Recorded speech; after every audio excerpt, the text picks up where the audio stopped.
Welcome to the Archetypal Mosaic. This is Mikhail Tank. On the phone, I have Professor Gideon Bohak from Israel, who is a professor in the Tel Aviv University and author of 4 books, one of which we will be discussing at length, called Jewish Magic. Welcome to the show. Thank you very much. Can you please describe what you teach at the university, and also if you can briefly describe all 4 of your books which are available? Ooh, this is complicated. Okay, I'll start with what I teach. I teach at Tel Aviv University. I teach both in the Department of Jewish Philosophy and Talmud and in a program in religious studies. In my courses, I teach a very wide variety of courses, but they usually deal either with magic and mysticism in the Jewish world, or with rabbinic culture, with rabbinic literature of late antiquity, or with broader issues of religious studies on the relationship between magic and religion, between religion and mysticism and questions like that. So I teach both, everything from undergraduate introductions to rabbinic literature to graduate seminars on, let's say, magic and religion in comparative perspective. As for my books, my biggest, perhaps my most important book is, as you said, is called Ancient Jewish Magic, and it really is a history of ancient Jewish magic, of Jewish magic in what we in Jewish studies call the Second Temple period and the Rabbinic period or late antiquity. And there I really offer a very broad picture of the entire field of ancient Jewish magic. I started my career actually in different things. Now I do mostly Jewish magic, but I started working on Second Temple Jewish literature, and I wrote my dissertation and then my first book on a text called Joseph and Asenath, the love story between the biblical Joseph and his Egyptian wife Asenath. This is something that is mentioned in the book of Genesis in one verse, and some Jew in the Hellenistic period is writing in Greek a whole novel about this, and I wrote my dissertation and my first book on that.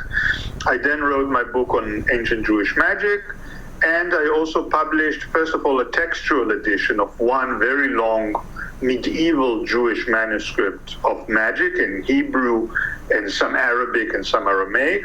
And just recently came out a book that I co-authored with Charles Bennett from the Warburg Institute from London, and that is on astral talismanic magic, on a text by a very famous Arab-speaking author of the 9th century, Thabit ibn Qurra, and his text is called On Talismans. And this is a text that exists, we knew it in the past in its Latin translations. It was very popular in the Latin Middle Ages, and the Arabic text was lost, and now I found and I published together with Charles Bennett a copy of the Arabic text. We can talk about this more later. So this is, again, a publication of a manual, of a technical manual that circulated in several different languages, and we're doing like a philological jigsaw puzzle trying to piece together the original text. I also did, because I'm very much interested in magic and in presenting it to wider audiences, I was involved with several exhibitions in museums. So, for example, one of them came out, unfortunately, only in French, and that is a catalog of an exhibition I co-curated with a curator in the Jewish Museum in Paris, and this was, I think, in 2014, and it came out as a book, as a catalog of that exhibition, Magie, Ange et Démons dans la tradition juive, magic, angels and demons in the Jewish tradition. And right now, actually, I'm involved with another exhibition that will open, hopefully, coronavirus permitting. It will open next week at the Israel Museum in Jerusalem, also on the relationship between religion and magic in the Jewish world. So these are the kind of things I do. Exceptionally fascinating topic, one that I adore. In 2008, I published The Testament of King Solomon. It was the first published version of that book. Let me ask you, so this text that you just published, is it a grimoire? It's not a grimoire, but it could be a basis of a grimoire. That is, it's not a grimoire in the sense of being, most grimoires will be sort of a vademecum, a manual for all types of magic and for many, many different aims and purposes. This is more focused. This is by a guy who specializes in astrology and who explains to you when to make talismans. That is, you make talismans from certain metals in certain astrological periods that are the most opportune for this kind of activity. So in that respect, it's narrowly focused. It's more narrowly focused than most grimoires, but it's the kind of text that later on was developed by other people and excerpted and plagiarized by other people for their own grimoires. So he gives you basically 7 basic talismans and how to make them, and especially when to make them, under what astrological conditions to make them. And the bridge here to Jewish magic, and the first kind of king of the topics is King Solomon. I would like to ask you, out of those seals or sigils, how many are dealt with in terms of King Solomon? And then let's discuss King Solomon as it pertains to the Old Testament and Jewish magic and overall magic for all the major religions, since the Old Testament is shared between the Christians, the Muslims, and the Jews. Yeah. So if you read the Bible carefully, of course, Solomon is described as a very wise man who knew many things, but he's not necessarily described as a magician, as an expert magician in the Hebrew Bible, in what Christians call the Old Testament. On the other hand, already in the Second Temple period, that is not many years afterwards, we already have traditions connecting Solomon with various esoteric fields of knowledge, including, for example, exorcisms. So already in the Dead Sea Scrolls, you get exorcistic formulae and exorcistic hymns and psalms that are attributed to King Solomon. Of course, he never wrote them, but people already, let's say around 200 BCE or 100 BCE, they're already making up these magical texts or these exorcistic texts. They're using them in their own world, and they're giving them authority by ascribing them, by fathering them on King Solomon. So this is even before Christianity was born, for example. Jews are already doing that. And then, as you said, this becomes not only the biblical King Solomon becomes, common to Jews, Christian, and Muslims, but also a lot of the esoteric traditions connected with him. So Solomon the magician, Solomon the exorcist, Solomon the healer, these are things that will go on living in the Jewish, Christian, and Muslim tradition to this very day. To New Age culture, it's still infatuated with texts that were supposedly written by Solomon. Now, I, as an historian, don't think any of these texts were written by Solomon, but the name of Solomon was used to give authority to all these texts, and it proved very useful and very powerful. You ascribe the name of this ultimate Jewish sage to a text that you want to promote, or to a text that is important to you, and then other people accept that attribution, and they think this is all Solomonic magic and all written by King Solomon. Now, what about the story of the building of the temple through the demons and the ring? What would be the real story, let's say, and where is the magic in that? I mean, the ring, after all, is the magic, right? Well, it's complicated. The story, of course, is found in several different places already in antiquity, most famously in the Babylonian Talmud. So first of all, this is something that, is mainstream, is found in mainstream Jewish culture. The Babylonian Talmud is the most important text of Rabbinic Judaism. It, of course, tells many stories like that, but one of these stories is about how King Solomon subdued the demon Asmodeus, and this was a part of his plan to build the temple because he needed help for building the temple. Then you get in the Testament of Solomon, you get the same story, more elaborated, and again, there are debates about the Testament of Solomon, when exactly it was written and by whom, but certainly it already circulated in late antiquity, and there too you get these traditions. You also get them in some of the Gnostic texts from Nag Hammadi, and These, of course, as you said, the important thing is the ring, and the ring has the explicit name, the name Jehovah on it, the four-letter name, the tetragrammaton, and this gives it its great power. And again, these are traditions that clearly go a long way back in Jewish culture and then also in Christian culture. And so on the one hand, the ring, and in the Talmud there's also a chain, but they have their power because of the name of God that's written on them. And there's a whole set of tradition about things, objects that acquire their power because they have the name of God. Usually it's assumed that it's in Paleo-Hebrew letters. Yeah, so it's Aramaic. I have it right here written on my ring. I don't know if you can see it in Aramaic. Yeah, so you can, it's hazy, so I can't read it, but I can see the ring. Mm-hmm. And yeah, so you see it's even today, it's still being used. Now, of course, when you need to subdue demons, it means that the demons also have power. Mm-hmm. Because, why not use the ring to build a temple? The ring is not enough. The ring is good for adjuring and subduing the demons, but the demons have power to lift all these heavy stones, to split all kinds of things, to do all kinds of things, to help King Solomon in the construction of the temple.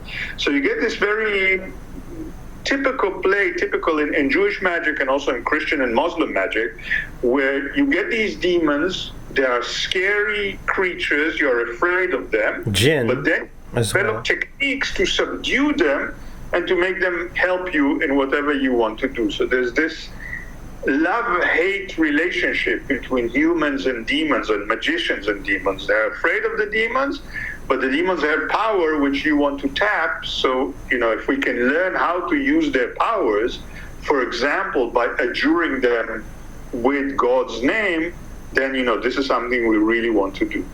I have two immediate kind of follow-ups. One deals with, I'm wearing a ring with the Aramaic four-letter name of God, the unpronounceable one in the Jewish tradition. What about for you? Do you have a symbol, a talisman that you find most valuable in the tradition? And the second part of the question is, in the beautiful Muslim tradition of Mecca, visiting Mecca, touching the Akbar stone or kissing the hand and then touching then kissing the hand of the Akbar stone is such a powerful thing. And the Akbar stone is said by some people to come from the sky as a meteor. Some people say it's a Z, which is an eye agate, which has turned dark through the ages and is now encapsulated in silver. What is the power of the magic of that stone, and what kind of stone is that? First of all, that as a Jew, I'm not allowed to visit Mecca. Okay. So I've never been there and probably never will be, although I would love to be. And therefore, I have no idea. And of course, that people are not really allowed to see the stone itself. What they see is the covering around it. Mm-hmm. So this is something that you will have to ask experts on Islam. I don't know what the Kaaba stone really looks like and where it really comes from. Of course, the idea of sacred stones and sacred sites and going to sacred sites is found in every religion. It's found in the Jewish world, in the Christian world, in the Muslim world. Think of any pilgrimage site and think, of the many sites in Jerusalem that people, Christian, Muslims, Jews, they all come there. And holy sites always have the power. You put your handkerchief on the tomb of so-and-so or on the sacred stone of so-and-so, and your handkerchief will then have healing power. It's like charging a cell phone. It gets charged by this power, and then you can transfer it to another place and use that power. As for my own favorite charm or symbol or talisman, if you ask me, concerning my own personal beliefs, then I have to admit that I'm a completely secular person and I don't believe in any of these things. I study them as a scholar and I'm very much interested in them and I have a lot of respect for them. I don't come to them with the kind of negative attitude that says, oh, these are all superstitions and it's just superstitious people who believe in that stuff. I don't believe in all these things. I think respectable beliefs and they should be taken seriously by people like me, but taking something seriously does not mean following it, does not mean believing in it myself. I come from a completely rationalistic tradition, and I really don't belong. And, I was never socialized or educated into this kind of world. So I look at it from the outside. But I'll give you just one example. As I said before, next week we're opening an exhibition at the Israel Museum, and it's called Shema Yisrael. Shema Yisrael, of course, is a biblical verse. Hear, O Israel, Adonai Eloheinu, Adonai Echad, the Lord is our master, the Lord is one, something like that. And this is a verse that is extremely important in Judaism, in Jewish religion. It's really, it's a little bit like the credo in the Christian tradition. It's really an important declaration of faith. It's something that every observant Jew will have in his tefillin, on his head, in his phylacteries, on his head, on his arm. Every Jew will have it on the mezuzah, on his doorpost. Every Jew recites it every morning and every evening. It's really, really, really central in, normative or mainstream Jewish religion. And it's also found in Jewish magical texts. So the same verse can have very different functions depending on who wants to use it and for what aims. Because then when I study magical texts, I suddenly find it in various magical texts used as a source of power to help pregnant women deliver the baby safely, to heal the sick, to find lost treasures, for all kinds of aims like that. So suddenly you see how a biblical verse that's a really holy, sacred, religious verse also becomes a magical implement or a magical symbol. And these are things that really interest me as a scholar, how things are so polyvalent and how magic is so much all over the place and how it absorbs and uses all these traditions for its own aims.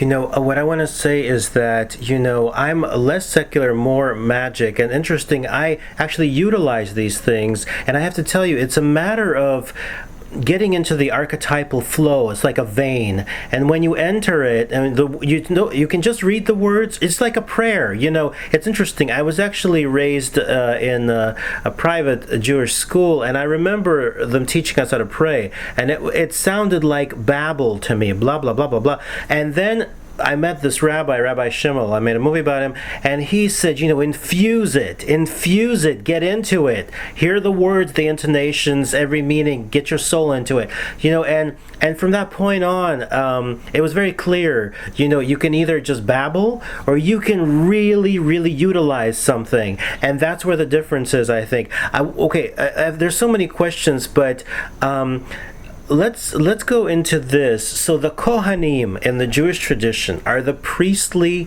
lineage of people, and the priestly ones. Actually, Leonard Cohen, God bless his soul, was a wonderful priestly artist who helped a lot of people. And I want to ask you, the Kohanim, what they did with the words and with the beliefs is that they brought life to them, and they gave inspiration and life. So the Kohanim and the Sefer Yetzirot, which is, I'm not pronouncing it properly probably, but it's the very first basis of the Kabbalah, and it's based on astrological symbols, and the magic begins there as well. So can we talk about the power of the Kohanim and how that can bring magic into the Jewish tradition because of the priests? I'll start with the Kohanim and then move to Sefer Yetzirah. Yeah. With the Kohanim, for me as a historian, this is a very, very, very interesting question, which unfortunately, as a historian, I'm not sure I can answer. And let me explain to you why. The Kohanim were active in the first temple period, the temple that was built by Solomon, etc. We know absolutely nothing about that temple. We have very little evidence in the Hebrew Bible and nothing outside. Then this temple was destroyed. It was rebuilt after, the exile returned from Babylonia, and it survived for several centuries until it was destroyed in 70 CE by the Romans. About that period, we know more, from the writings of Josephus, of Philo, from other texts, from the Dead Sea Scrolls. But still, if you ask me about the temple and the priests, what exactly did they do in the temple service? And for example, how much magic was involved and how much magic did they sell on the side to the general population? For example, if your cow was sick or your child was sick, would you call the priest, and would the priest perhaps bring some temple dust and sprinkle it over your child? I'm sure there were activities like that. Unfortunately, we have absolutely no documentation of these things. And what happened later, again, is that the temple was destroyed, and this whole system was wiped out because Rabbinic Judaism replaced it with something that's completely different, and something that doesn't really need the priests anymore, doesn't give them power. They get some honor in the synagogue service, they go first. But other than that, they're totally useless. Even, someone like Leonard Cohen, he was a wonderful artist, but as a priest, what would he do, or what would any other Jewish priest do today? It's like a title without any job to do or any power to wield, because the rabbis took all these powers, and they did that already 2,000 years ago. So in that respect, I really believe as a historian that there was a lot of magic involved in the temple service, and in the sacrifices, and in who got to eat the sacrifices, and in how they were distributed, and in, when people went on pilgrimage to the temple in Jerusalem, I'm sure they took souvenirs with them, because again, this idea of the power of the temple. Just imagine you have a scrap from the stones of the temple that you then bring home to your village in the Galilee, and that will protect you. But if everyone was taking scraps from the temple, eventually someone had to stop that, because eventually the temple would collapse. You know that in pilgrimage sites all over the world today, in Lourdes, in other places, if you let people take home or steal pieces of the sacred objects, very soon you won't have any sacred objects. So I'm not sure how that went in the Second Temple period, and I would love to know. With Sefer Yetzirah, it's a little bit different. Sefer Yetzirah is a very short and enigmatic text. It does have astrological components, and its main interest is the Hebrew alphabet. And this idea of the Hebrew alphabet as a source of power, this is again something that is common to mainstream Jewish religion, to Jewish mysticism, and to Jewish magic. So all three of them, and especially Jewish mysticism and Jewish magic, draw on Sefer Yetzirah and on this idea of the Hebrew alphabet as a source of power, as something that, you manipulate the alphabet, you create permutations of the 22 letters of the Hebrew alphabet, and you generate powerful names, and then you can use them for various things. And this is something that I can see in the magical tradition. They clearly think in the same way that the power of words, of spoken words, but also the power of written words, and then also the power of even non-semantic combinations of Hebrew letters, because the Hebrew language and the Hebrew letters are thought of as sources of power, as something, when God created the world, he said, Vayehi o, yehi o, let there be light, and then there was light. So God's speech creates the world. And of course, God was speaking Hebrew, so Hebrew is the language of creation. And if you can unlock its secrets, then you can create things, by yourself. You can become like a small god or something like that. Now, let's discuss two other things. In the Bible, there is a communication device between the priest, the Kohanim, and God himself through an item which includes stones which represent the tribes of Israel. That particular communication device, has it ever been found, any relics of it? How realistic is it, and how did it work from your perspective? We have no idea. These are the riddles for historians, for people who write science fiction or even fiction, historical fiction. They can make up whatever they want about the priestly choshen, this breastplate with 12 stones that was on the priest's chest, and about the urim v'tumim, this method of getting answers, at least yes-no answer, should I do this, shouldn't I do this? And then God answers you through this device. But we have no idea what the device looked like. We have no idea how it worked. With the choshen, we know that there were 12 stones, and the Bible tells us which 12 stones. And we have, and then, rabbinic literature tells us, and Josephus, I think, also tells us that, they would light up. Some of the stones would light up, and then you would get the answer.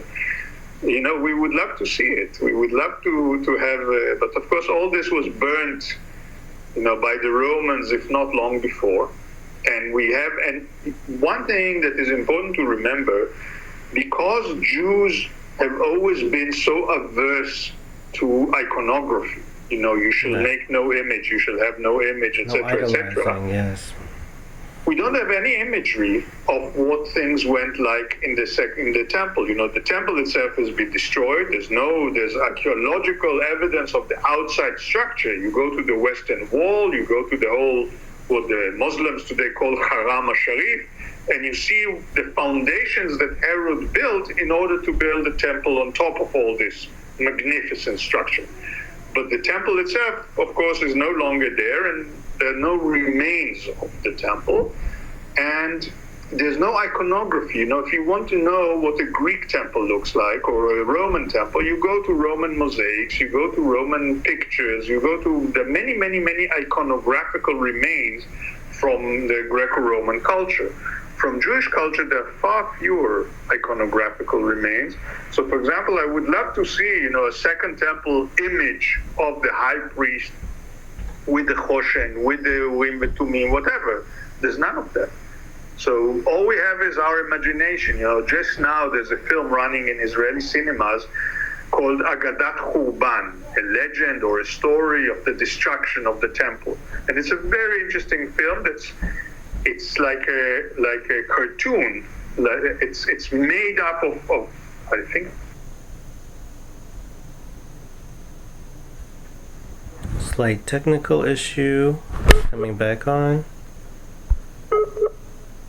Please wait. About 6,000, I'm not sure, images. Mm-hmm. Very, very detailed, but painted. Mm-hmm. I think. Wait, I see that we got lost. No, we're back. Everything is okay. We were lost for a few seconds, but we're back. Very good. Yeah. Hello, סליחה? שלום, בוהק, גידי? כן. וברכה, זה מזמיע מאוד, מה שלומך?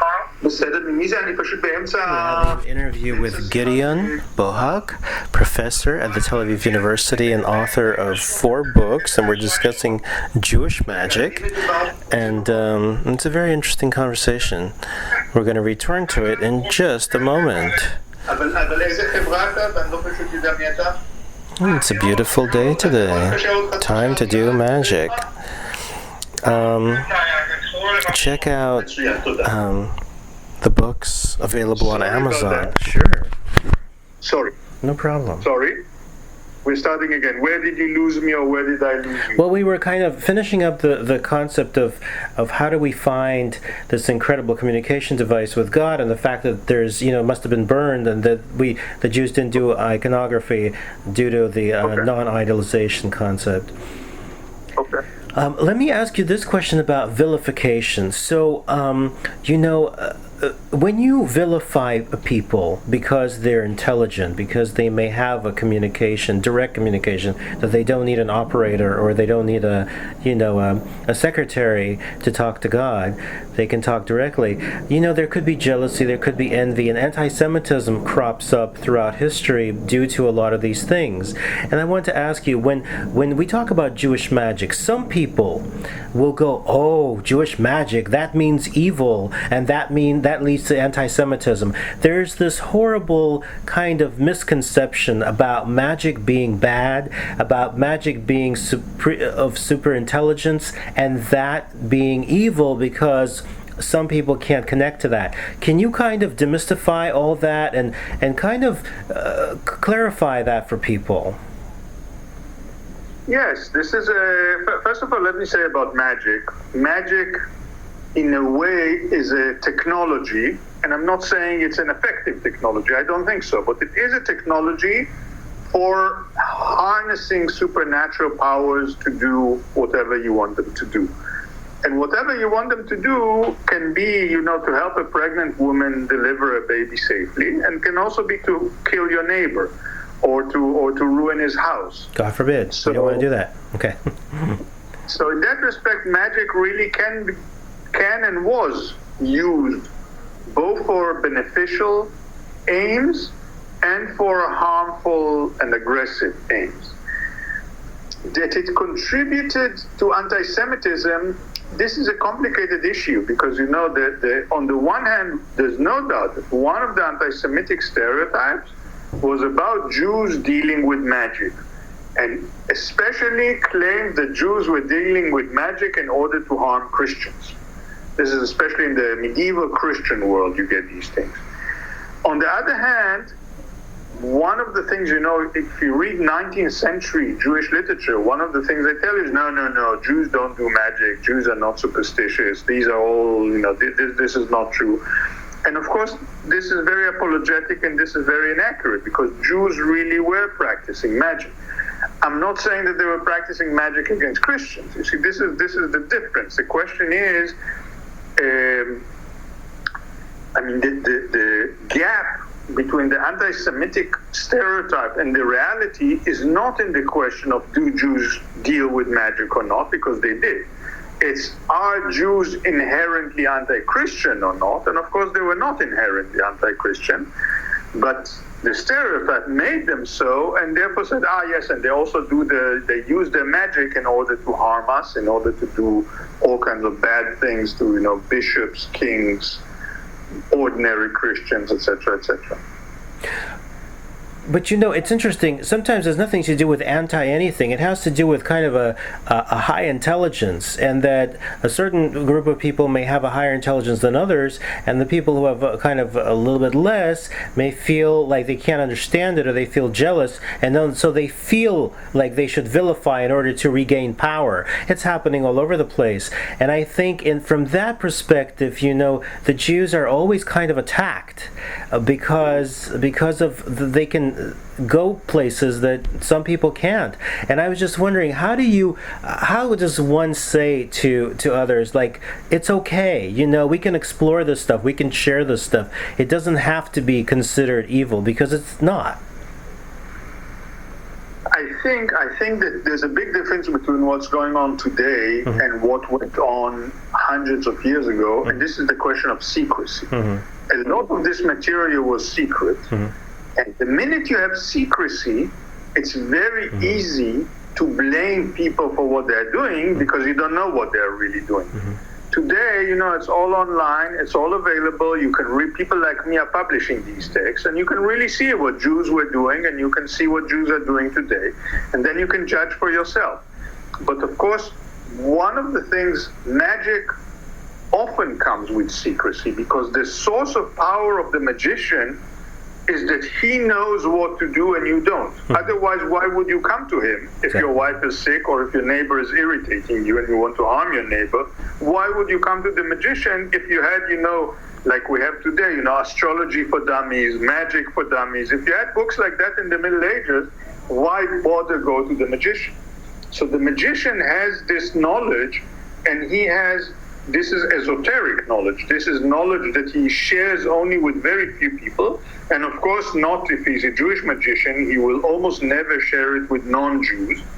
And that can make the stereotypes, that can, give fertile ground for the spread of more and more stereotypes, because you don't really know what these guys are doing.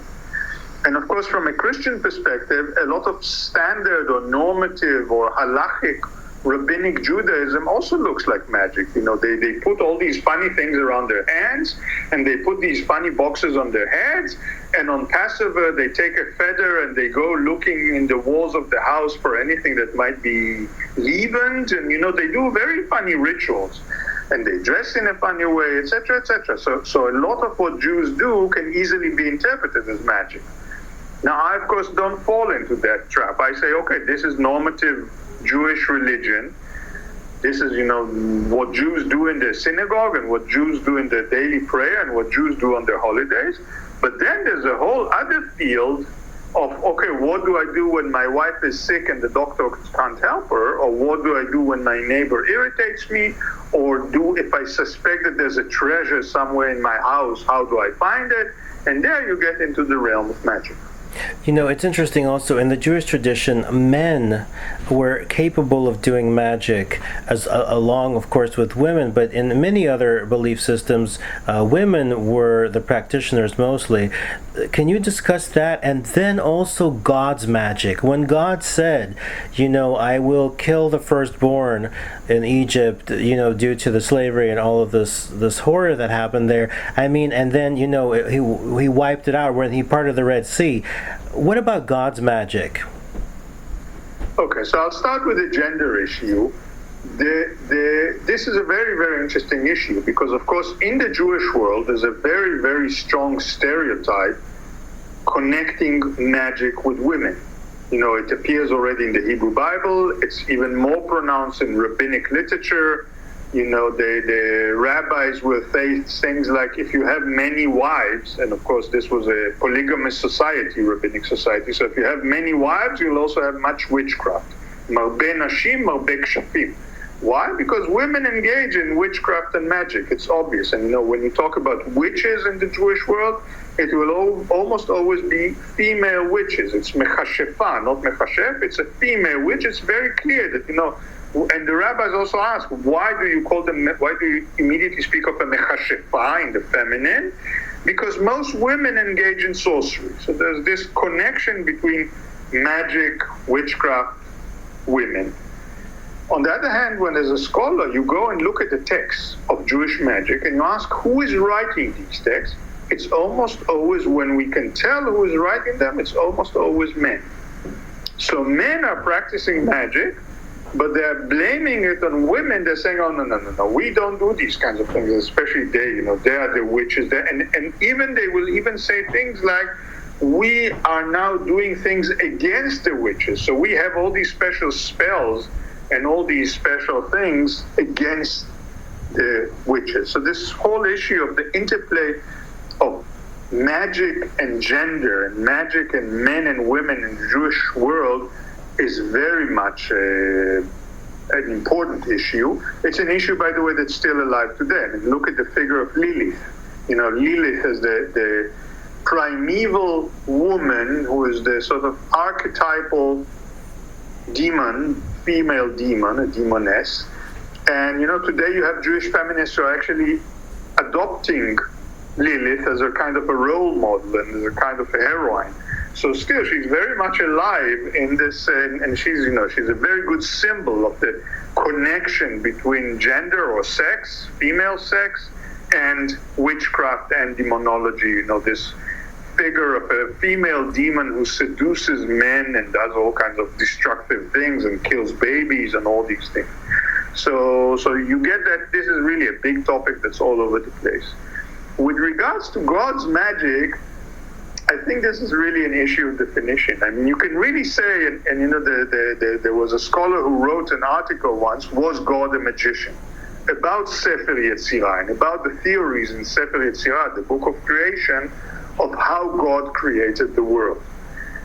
And in a way you could say that, because in these Jewish traditions, already from the Bible onwards, God creates the world by speaking, and later on God creates the world by manipulating letters. So then manipulating the Hebrew alphabet, etc., etc. So you can really say God is nothing more than a magician. I am a bit ambivalent about that. You know, it's sort of, you know, if God does it, then maybe that's, you know, what God should do. I don't know. I'm not sure why. I'm not so easy with that definition. And I don't really see God doing that later on. I mean, he may have done it in the process of creation, according to tradition. But if you ask me today, is God practicing magic? I don't think so. Are Jews practicing magic? Of course they are, and I can show you many, many examples of, you know, 21st century Jews who are practicing magic all over the place. Now, so that's why... Yes, go ahead. Yeah, that's why. Yes. No, that's why I feel a little bit uneasy about, you know, this discussion of God as a magician. But I guess it's a matter of definition. What do you define as magic? Can you define magic? This is, first of all, a very, very, very, very difficult question. I've been in, you know, dozens of conferences where scholars from various disciplines and with various historical and anthropological and psychological specializations struggled with the definition of magic. My own definition of Jewish magic is any attempt to harness supernatural powers and forces to generate these results in the real world, but only those that are not a part of normative Jewish religion. So if a Jew goes and prays in the synagogue that God will do something, I don't see that as magic. It's also an attempt to harness God to help you. But this is a part of normative Jewish religion. This is why I create a real distinction. I say magic is what is really in the Jewish world, is what is really outside the Jewish religion. Because what is included in the Jewish religion, from the outside it can look like magic. You put your tefillin on your head. It can look like magic. It can look like an amulet. But this is very regulated. You know exactly what you have in your tefillin on your head, and in your tefillin in your phylacteries on your head, your phylacteries on your arm. It's all very, very strictly regulated. Everything in the Jewish religion is very strictly regulated. You know what you pray, you know when you pray, you know what you're allowed to ask of God, what you're not allowed to ask of God. But then there's a whole other field that's not regulated, where you go again, when your neighbor irritates you, you go to someone and he's an expert and he will start saying all kinds of adjurations and calling on and adjuring angels and demons. And this is not in your prayer book. This is all outside the normative standard Jewish religion. And that's what I would call magic. It's interesting. This goes back to the infusion element. Also, I love women. I love witches. I love magic. I love Jewish magic. I love all kinds of magic.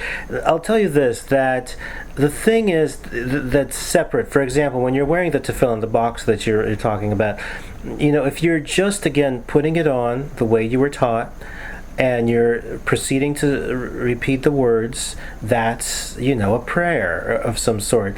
But if you somehow take that tefillin and you put it on your head and first of all, you visualize the direct connection, you separate yourself from the, what you were taught, and you elevate it, and then you infuse it, and then you direct it, then it becomes magic. So it's additional, 5 steps which have to do with your willpower, and why, our, women and men and also, intersex. I did a presentation about intersex as a divine power, including Dionysus, who I've played several times, and who embodies the male and the female, and can make the people drunk with love, and also, kind of manipulate through the incredible kind of heightened energy. It's all about this infusion element. And so my question to you is, when it comes to infusing the energy and not just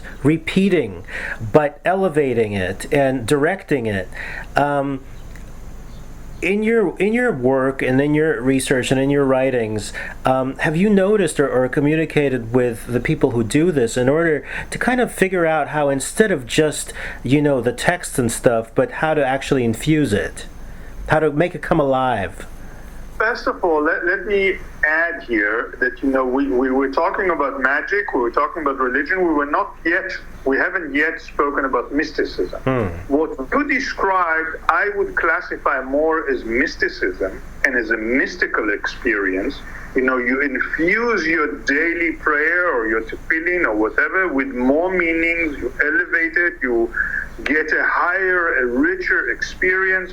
All this for me would fall under the category of mysticism more than the category of magic. And I'll tell you where the difference is. When you do that, can you then heal your neighbor's son? This would be my question. Can you then use that knowledge to find treasures? Can you use that knowledge to subdue venomous snakes? Can you use that knowledge or power or experience to harm your neighbor, to walk for 100 miles without getting tired? Because the magicians claim that they can do all these things, and the mystics usually don't.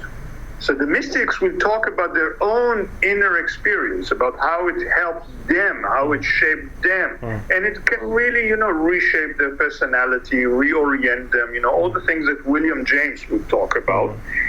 but it doesn't have an impact on the outside world. And they don't serve other people. The magician, by definition, is someone who serves the needs of other people.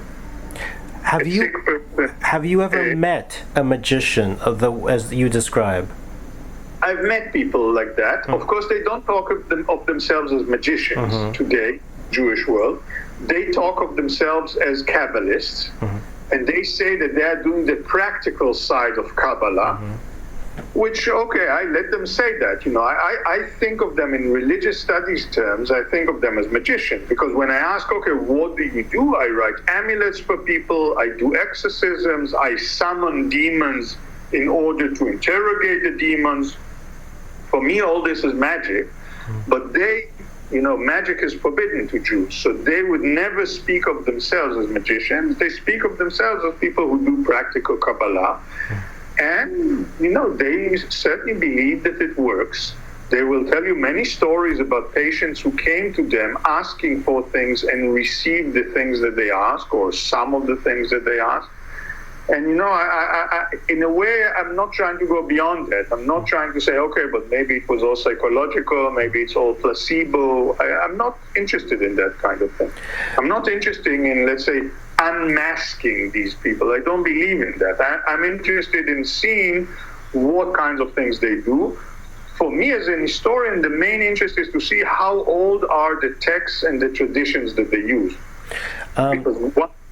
And here, by the way, there's a very interesting phenomenon, and that is that some of these people, because they are always looking for more texts and more practices, they will also look at texts that people like me, scholars like me, found and published, because they want to use them. I publish these texts, I find these magical texts in manuscripts, and I publish them, but I never use them. I'm an historian. I study the text, I edit them to the best of my ability, as accurately as possible, but I would never use them in real life. But I know that once I edit them, they can become a part of the life cycle of active magicians who say, aha, now we have another 15th century manuscript of Jewish magic or practical Kabbalah. Let's go and mine it for useful things and useful practices. Well, everybody has their place. Not everybody can use or infuse. Let me ask you this question. In terms of the demons and the exorcism, what is the history? When we think about demons, when we hear about demons, we never know how they became demons, Were they souls that were thrown out? Were they kind of bad deaths? In the Jewish tradition, how did the demons become demons?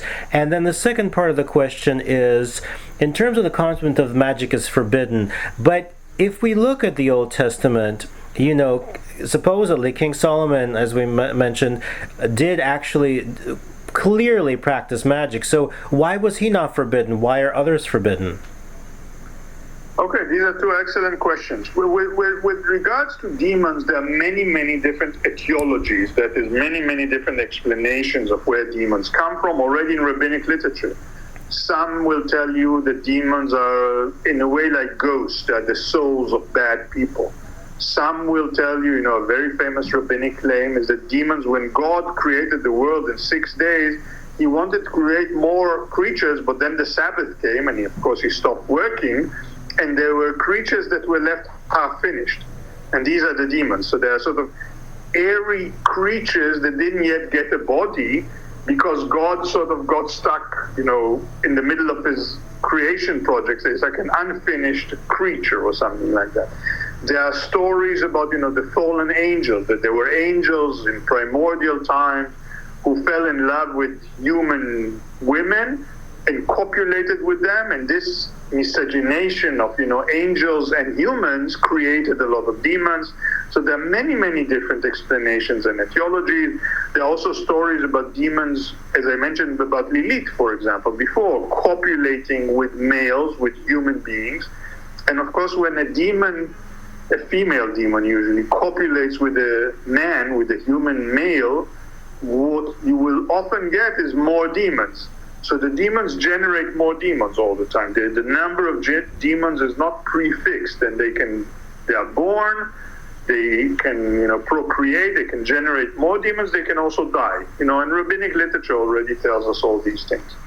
So this is one, and again, this is a very, very big field, and and the fact that it's a big field tells you the Jews were really interested in that question, and they were not happy with a single answer. They didn't say demons are X and that's it. Demons were born in this situation and in that situation and in that situation, and there are many different types of demons, and there are many different schools and groups, and some demons live in the air, and some demons live in the sea, and some demons live underwater, and some demons live in pits, and some demons live in toilets, and there's a whole world of demonology in the Jewish world, very elaborate. Toilet demons. Mm-hmm. Yeah, the world is full of demons, and full of different types of demons. And one of the things a good magician should know is which demons he can use, which demons he can't use, where they come from, how to operate on them, which names work on which demons, etc. There's on the second issue of magic in the Bible. Of course, you hit the nail on the head. I mean, the Bible, on the one hand, says don't practice magic. And on the other hand, has many, many paradigmatic biblical figures practicing magic. Moses waves his rod on the sea, and he splits the sea open. Mm-hmm. I mean, just imagine, Merlin the magician with his rod. I mean, the magician's rod, of course, is a stereotype all over the world.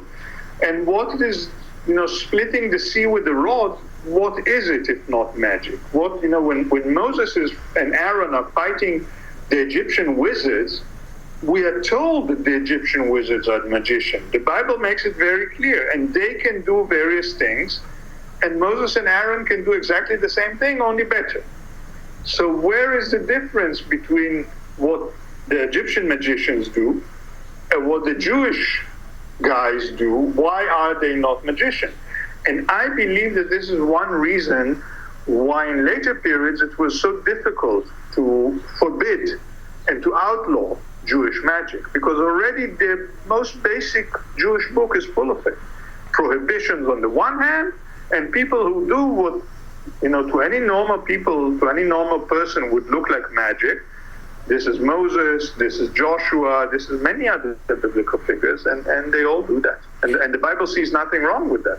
So perhaps, can it go to the point where select people can do magic when they are kind of anointed? Okay. So this is again an issue of magic that comes with your profession or with your religious authorization or whatever. Yes, this is very much an issue in the Jewish world. It's an issue that will return, for example, in the Hasidic world, because some of these Hasidic masters are practicing their own magic, but again, it comes from their position of leadership within their community that they can do these things, and no one will say that they're magicians. They are doing practical Kabbalah.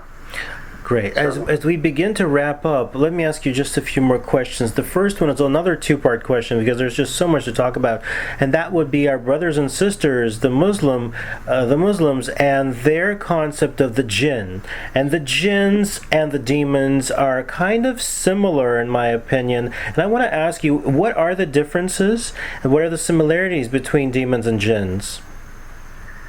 I don't know. I think they're all a part of the same family. And in the Jewish world, what happens is you get a lot of demonology already in the Babylonian Talmud.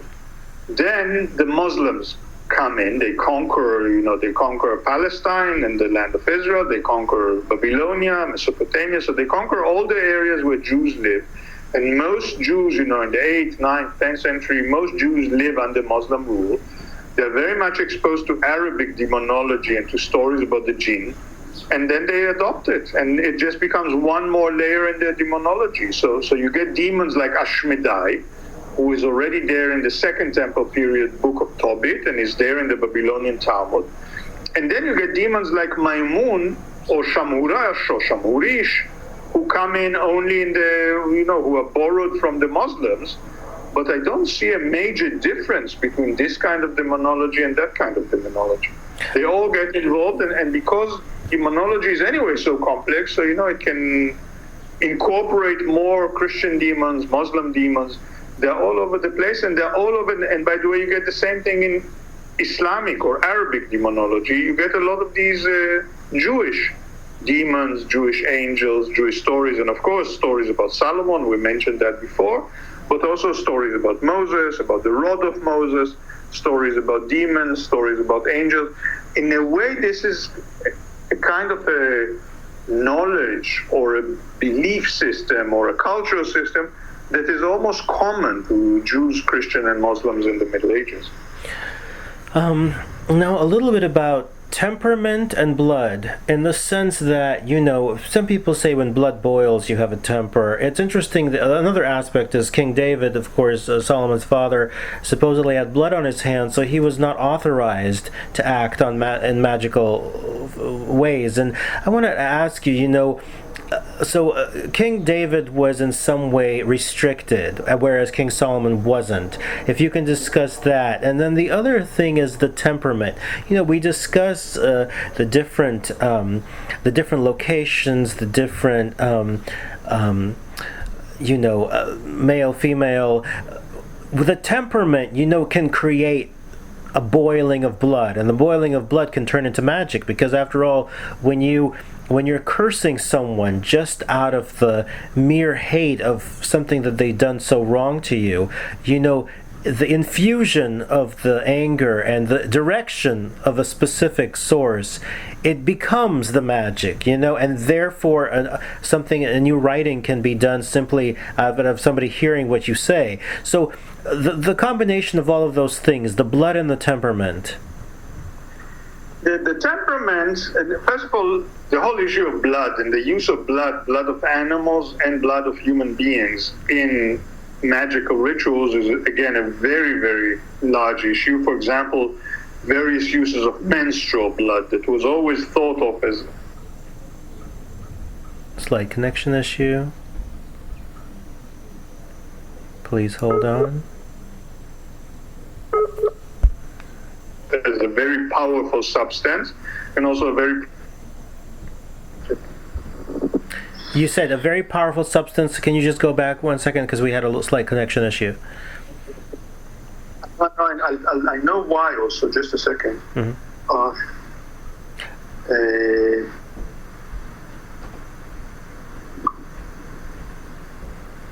Yeah, now it should work better. Is it better now? It's perfect. Mm-hmm. Yeah. So the whole issue of blood and, for example, menstrual blood is a very powerful substance that's used by magicians in various cultures. So this is one thing. On the issue of temperament, in a way it's interesting, because you get angry at your neighbor or at a driver across you or anything else that happens, and you curse them, okay, with your temperament. But apparently, if you get really angry with someone, you feel that this is not enough. Your temperament, because you don't have the knowledge to turn that temperament and to turn that, innate aggression into an effective external aggression, that's why you go to the magician.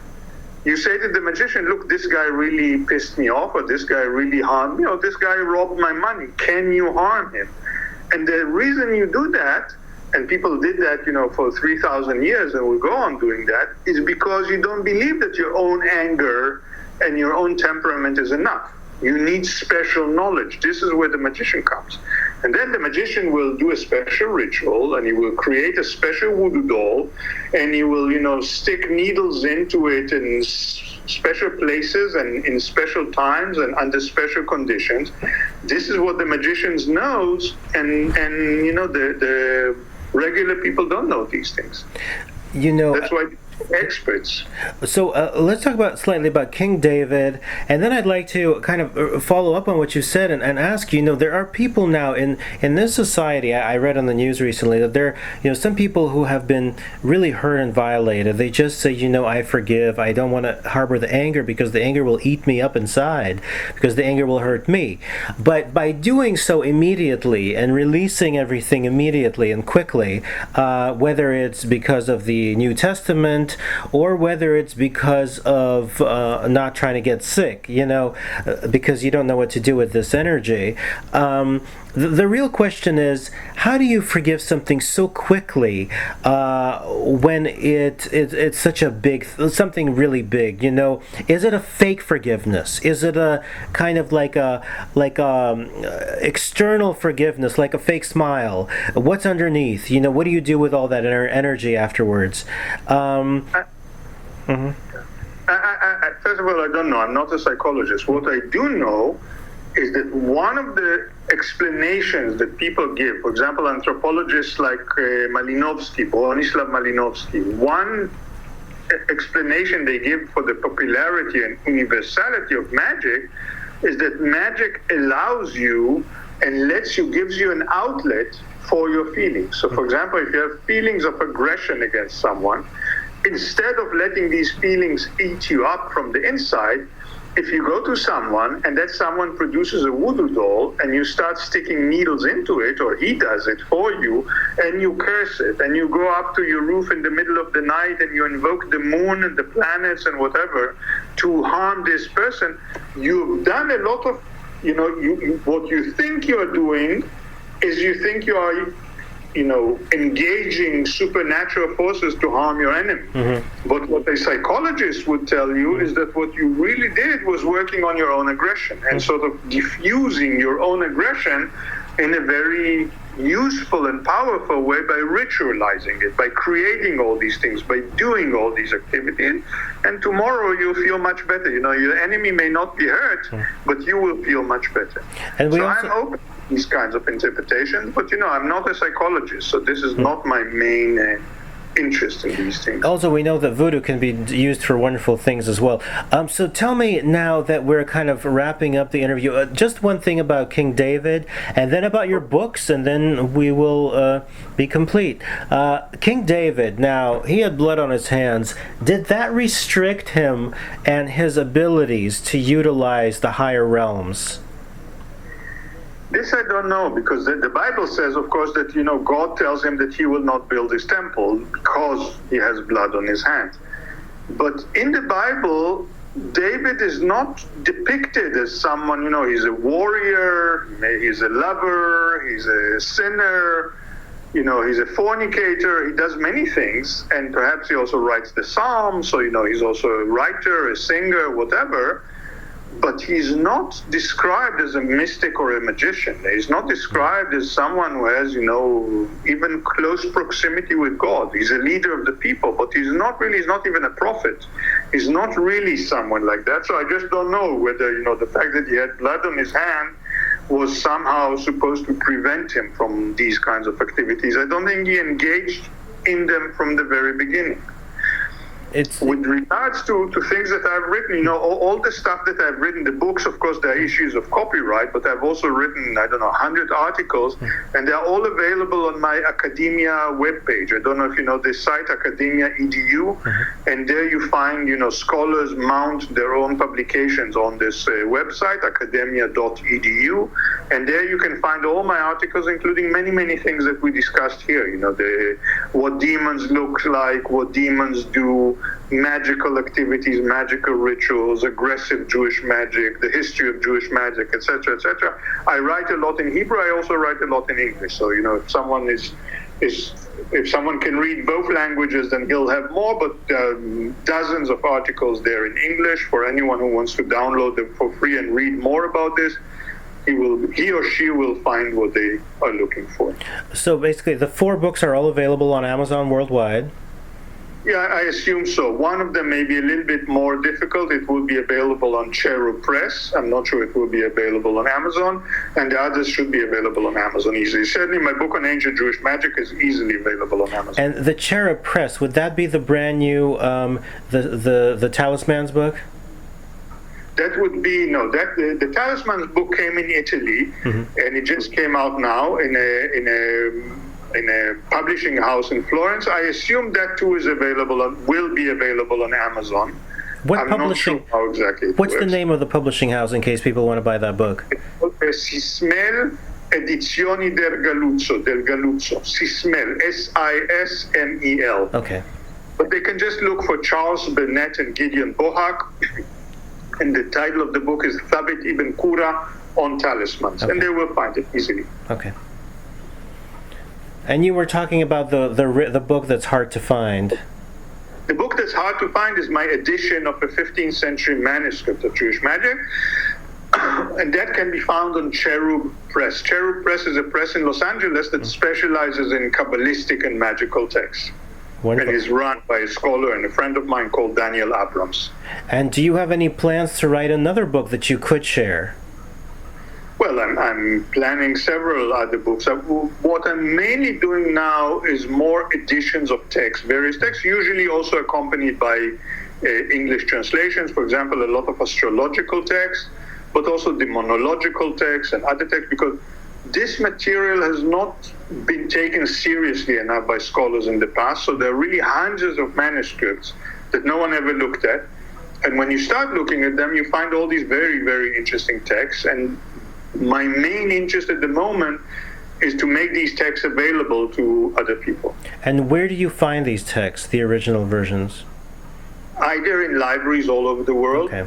Or, and again in libraries, but there's something we didn't talk about, the Cairo Geniza, and that is the storage room of a medieval synagogue from Cairo that at the end of the 19th century was moved mostly to Cambridge, but also to Oxford and New York and other places.